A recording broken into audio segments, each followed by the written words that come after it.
इस कहानी की शुरुआत में हमें बेन को दिखाया जाता है जो अपनी गर्लफ्रेंड जेन के साथ अपने दोस्तों के साथ मिलकर पार्टी कर रहा होता है। बेन एक फोटोग्राफर है और जेन भी फोटोग्राफी की स्टूडेंट है।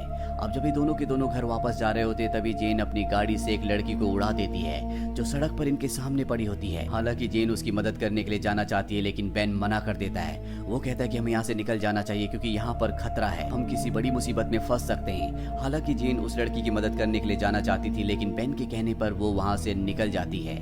लेकिन इस घटना के कई दिनों के बाद तक भी ये दोनों डिस्टर्ब रहते हैं क्योंकि इन्होंने एक लड़की को गाड़ी से हिट करके वहीं मरने के लिए छोड़ दिया। अब बेन एक फंक्शन में फोटो खींचने जाता है और जब वो फोटोज क्लिक करके उनका प्रिंट निकलवाता है तो वो देखता है कि हर एक फोटो में एक अजीब सी रोशनी है, साथ ही उसमें एक चेहरा भी है। पहले उसे लगता है कि ये प्रिंटिंग की गलती की वजह से हुआ है, पर जब वो अपने एक सीनियर फोटोग्राफर को नेगेटिव्स और फोटोज दोनों दिखाता है तो देखते हैं कि वो लाइट और वो चेहरा नेगेटिव्स में भी है। वहीं घर पर बेन की गर्लफ्रेंड जेन जब वॉश बेसिन के पास जाती है तो उसे एहसास होता है कि वहाँ आसपास कोई ना कोई है, कोई दरवाजा खोलने की कोशिश कर रहा है और तभी वॉश बेसिन के अंदर से कोई बाहर निकलना शुरू कर देता है।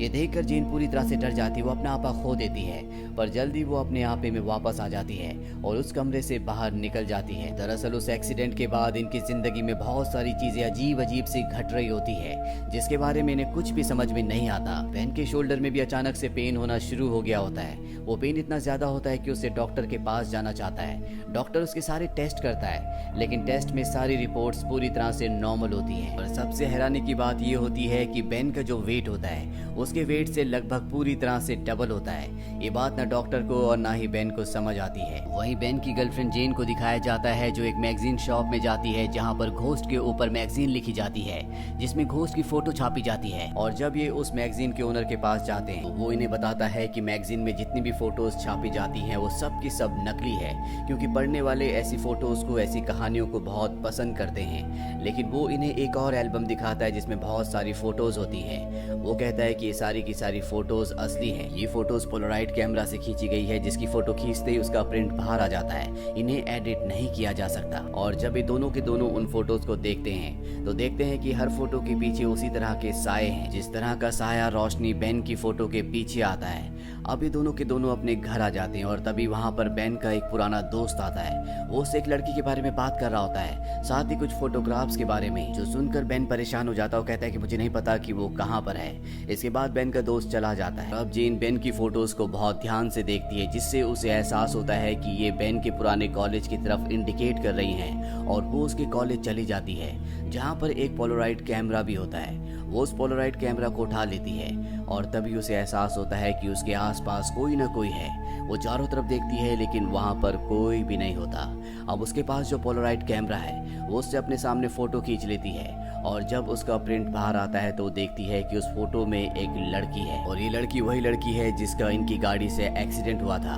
और अब यहाँ पर चारों तरफ हलचल होना शुरू हो जाती है, तेज तेज हवाएं चलती है। ये देखकर जेन डर जाती है, वो यहाँ से भागने की कोशिश करती है और तभी एक फोटो फ्रेम नीचे गिरता है और जब वो उसे देखती है तो ये फोटो उसी लड़की का होता है जिस लड़की का अभी अभी उसने फोटो खींचा था, यानी कि उस आत्मा का जो उसके कैमरे में अभी कैप्चर हुई थी। अब वो कॉलेज की एल्बम देखती है जहाँ पर सभी की ग्रुप्स फोटो होती है और उन्हीं फोटोज में उसे एक फोटो मिलती है जहाँ पर इस लड़की का फोटो बेन के साथ है, जो देखकर वो पूरी तरह से हैरान हो जाती है और समझ जाती है कि बेन उससे कुछ न कुछ छुपा रहा है। इसीलिए बेन के पास जाती है और उस लड़की का फोटो उसे दिखाती है और कहती है कि मैं जानना चाहती हूँ कि ये कौन है। जिसके बाद बेन उसे बताता है कि ये मेरे साथ कॉलेज में पढ़ती थी, हम दोनों रिलेशनशिप में थे लेकिन मैंने बात किसी को नहीं बताई और जल्दी मैंने तय किया कि मैं उसके साथ ब्रेकअप कर लूंगा।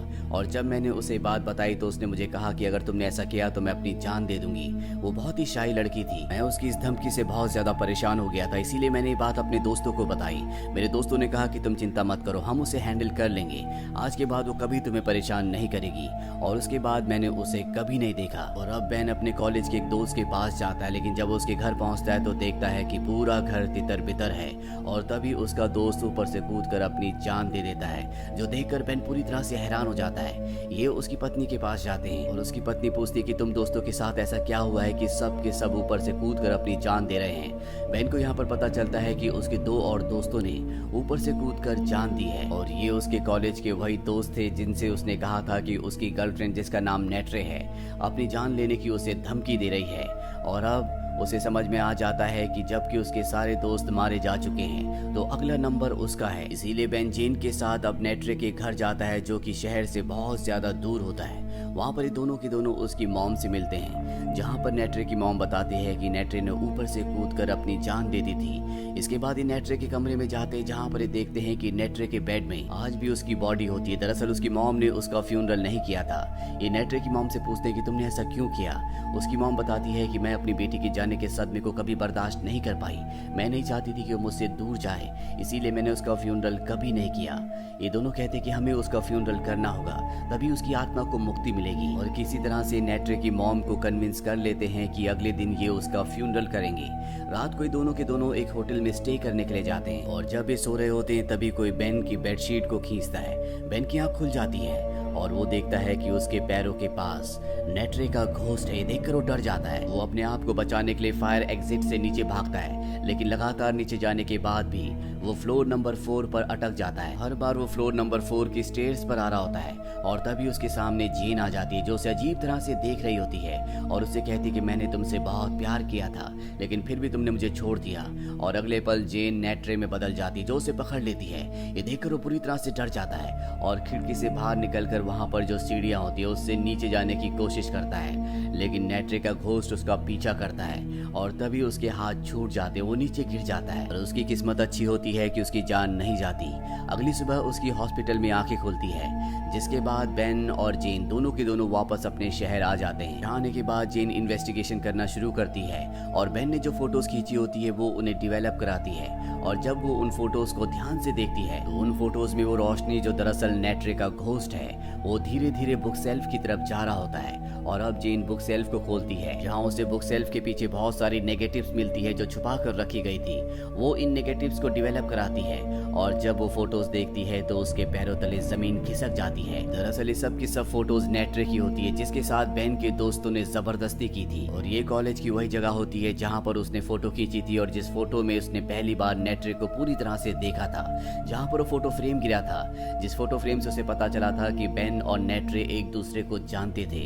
ये दोनों गर्लफ्रेंड बॉयफ्रेंड थे। दरअसल फ्लैशबैक में ये हुआ था कि जब बेन ने नेट्रे से कहा था कि मैं तुमसे रिश्ता तोड़ रहा हूँ, तो उसने कहा था कि अगर तुमने ऐसा किया तो मैं अपनी जान दे दूंगी। और ये बात बेन ने अपने दोस्तों को बताई थी। बेन के दोस्तों ने उसे विश्वास दिलाया था कि तुम चिंता मत करो, वो ऐसा कभी नहीं करेगी। और जब नेट्रे लैब में काम कर रही थी तभी वहाँ पर बेन के दोस्त पहुँच गए और उन सब ने नेट्रे को पकड़ लिया। और जब वो नेट्रे के साथ जबरदस्ती कर रहे थे तो वहाँ पर बेन पहुँच गया था। नेट्रे ने बेन से मदद मांगी थी, लेकिन उसने उसकी मदद नहीं की, बल्कि उसके पास जो कैमरा था उस कैमरे से उसने नेट्रे की उसी हालत में फोटो खींचना शुरू कर दिया। और ये फोटोज की नेगेटिव वही नेगेटिव्स थी जो कुछ वक्त पहले बुक सेल्फ के अंदर जेन को मिली थी। और एक बार बेन का फ्रेंड भी उसके घर इन्हीं नेगेटिव्स के इन्हीं फोटोज के बारे में पूछने के लिए आया था, जो अब इस दुनिया में नहीं रहा। और अब जेन को पूरा सच पता चल चुका है कि क्यों नेट्रे ने अपनी जान दी थी और क्यों उसने बेन के सभी दोस्तों को मारा और क्यों अब वो बेन को मारना चाहती है। इसके बाद वो बेन के पास जाती है और उसे कहती है कि मुझे पूरा सच पता चल चुका है। बेन भी यहाँ पर अपनी गलती को, अपने पाप को एक्सेप्ट कर लेता है। वो कहता है कि मुझसे बहुत बड़ी गलती हुई थी जिसका पछतावा मुझे आज तक है। मैं कभी अपने आप को माफ नहीं कर पाया। लेकिन जेन उसकी एक बात नहीं सुनती, क्योंकि उसका गुनाह इतना बड़ा है जिसे माफ नहीं किया जा सकता, और उसे वहीं छोड़कर चली जाती है। जेन के जाने के बाद बेन को लगता है कि अब नेट्रे उसे नहीं छोड़ेगी, वो उसी के आसपास है। अब उसके पास वो कैमरा होता है जिस कैमरे से घोस्ट की फोटो खींची जा सकती है। वो कमरे के चारों तरफ फोटोज खींचना शुरू कर देता है, लेकिन वहाँ पर कोई भी नहीं होता। उसे गुस्सा आता है, वो उस कैमरे को फेंक देता है और तभी उसी की एक फोटो क्लिक हो जाती है। और जब फोटो बाहर निकलती है तो वो देखता है कि नेट्रे की आत्मा उसके कंधों के ऊपर बैठी हुई है। और एक यही कारण था कि बहुत वक्त से उसके कंधों में दर्द था। और जब वो हॉस्पिटल गया था और डॉक्टर ने उसका वेट चेक किया था तो उसका वेट उसके वेट से डबल आया था, क्योंकि उस वक्त भी नेट्रे उसके कंधे पर बैठी हुई थी। जिसके बाद नेट्रे उसकी आंखें बंद कर देती और बेन को कुछ नहीं दिखता। वो इधर उधर जाने लगता है और तभी वो बिल्डिंग के ऊपर से नीचे गिर जाता है, जिस तरह से उसके सभी दोस्त गिरे थे। लेकिन इस बार भी उसकी जान बच जाती है। और इसके बाद हमें दिखाया जाता है कि बेन एक हॉस्पिटल में है। हाँ, जेन उसे देखने के लिए आती है। बेन के कंधे पूरी तरह से झुके हुए होते हैं और तभी हमें दिखाया जाता है कि नेट्रे अब भी उसके कंधों पर बैठी हुई है। बेन की दिमागी हालत भी अब पूरी तरह से नॉर्मल नहीं है, क्योंकि उसे पता है कि नेट्रे की आत्मा अब भी उसके कंधों के ऊपर बैठी हुई है और आज नहीं तो कल वो उसे मार देगी। और इसी के साथ ये कहानी यहीं पर खत्म हो जाती है। ये फिल्म ईयर 2004 में रिलीज हुई थी। IMDb पर इसकी रेटिंग है 7। उम्मीद करते हैं कि ये कहानी आपको पसंद आई होगी।